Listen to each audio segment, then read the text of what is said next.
You're listening to a podcast by the Perennial Leader Project. Greetings and welcome to another edition of the Monday Muse on In Search of Wisdom.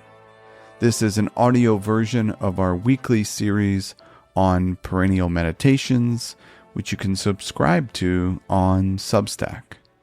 The Muse is intended to facilitate deep thought and be a source of inspiration to help you start your week.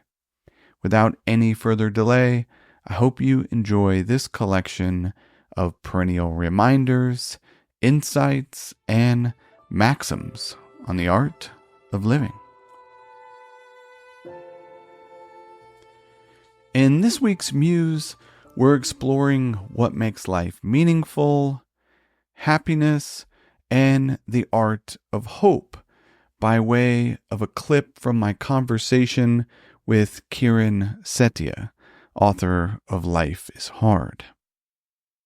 Our perennial reminder this week comes from the author and philosopher Catherine Wilson. She's a previous guest on the podcast and author of How to Be Epicurean, which is the book we spoke about on the podcast. And in this passage, we're talking about what makes life meaningful. She writes, "The most satisfying activities in life are those that substitute knowledge for ignorance, and that bring order and beauty into the world, repairing damage and overcoming disorder.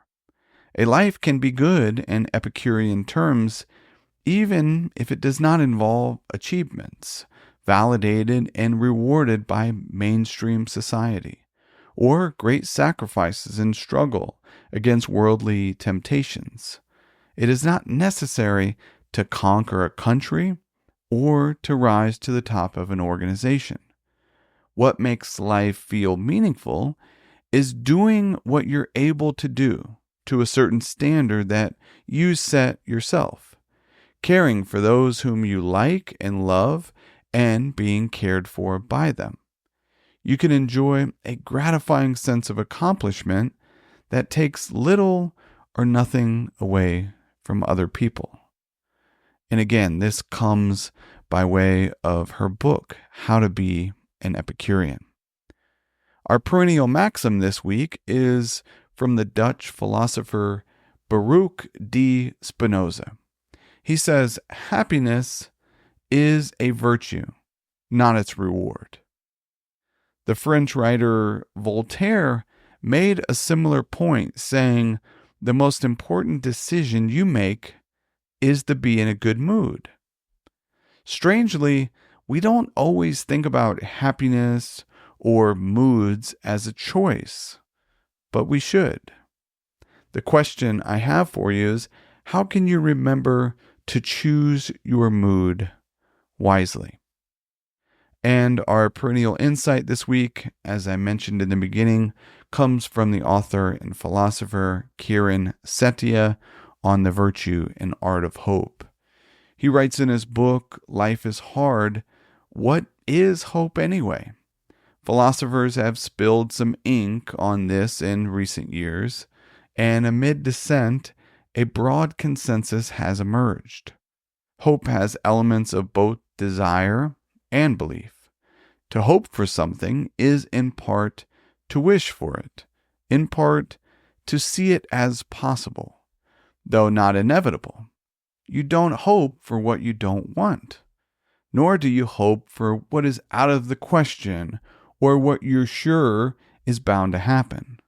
Hope is a precondition of what matters, the pursuit of meaningful change, but that doesn't make hope worthy in itself.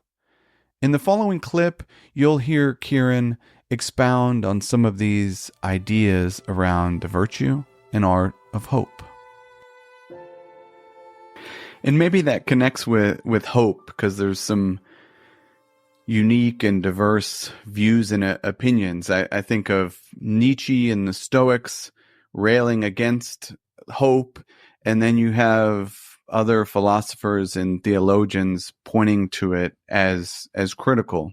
And you talk about in the book that you were a bit suspicious about hope. So what changed, and why are thoughts on hope so diverse? I think, ambivalence is sort of ever present around hope. So on the one hand, there's the kind of idea of the audacity of hope, that hope is this thing to be cherished. We have to cling to it.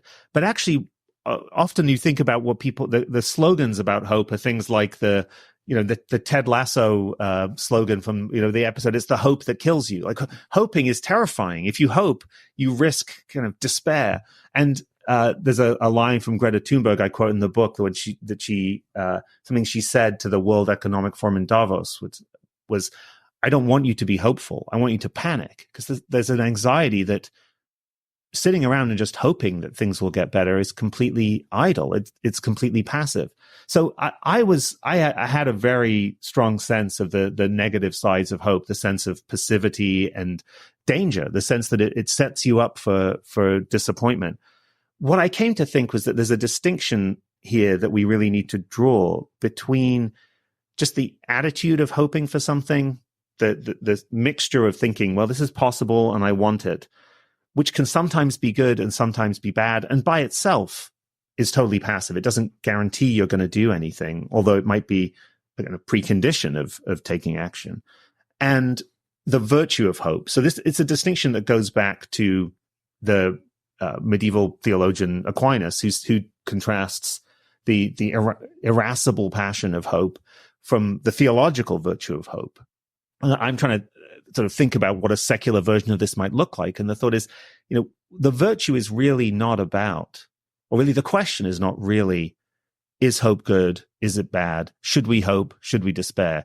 Those questions are not really the right questions to ask. The question that the virtue of hope tries to answer is, what should I hope for? Where should I direct my hope?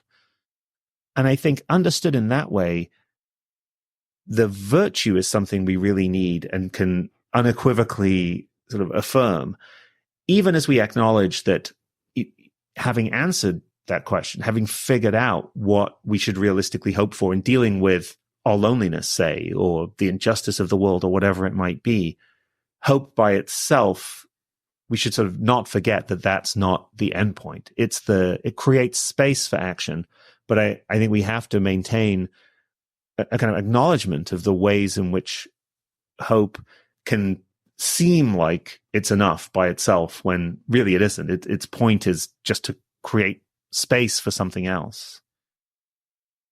Would you agree with, say, Nietzsche or the Stoics from that basically kind of narrow perspective that hope maybe is not such a good thing?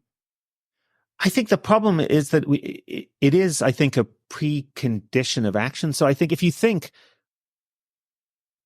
all it really takes to count as hoping for something is that you think that's possible, it's not guaranteed to happen, and I have some influence over it maybe, but it's not, I can't easily just do it. And then I really want it and I'm attached to it. I think if that's what hope is, then anytime we strive for something that we really hope to achieve, or just that begs the question, that we really want to achieve, and we think we might not succeed, we thereby count as hoping for it. So I think there's a way in which it's sort of a non-negotiable condition of engaging with the world that we have, that we hope to make a difference, or hope to make progress, or hope to get somewhere. So in that sense, I think just saying hope is negative, just taking a critical attitude towards it can't be the end of the story. I think what is right is that hope by itself is not of very much value, and it can substitute for action. So I think if the critique of hope is, look, if you just sit around hoping and not doing anything, it's not worth anything at all. In fact, it's worse than nothing, because you're sort of kidding yourself that you're on the right side by having, your heart in the right place, but it's just a substitute for action. Then I think it's not good. Or when it involves a kind of wishful thinking that, you hope for things in a way that's detached from what's realistically possible.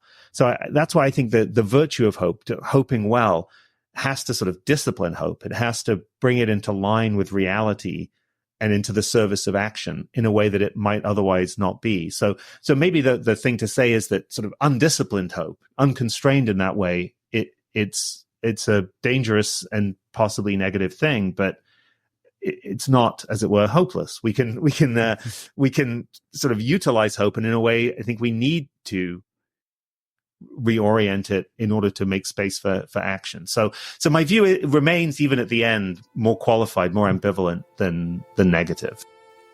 Thank you for listening to another episode of the In Search of Wisdom podcast. You can expect our normal interview-style episodes on Wednesdays of each week. I hope you found something useful for daily life in this new series, and if so, as always, I urge you to put what you heard into practice. Until next time, be wise and be well.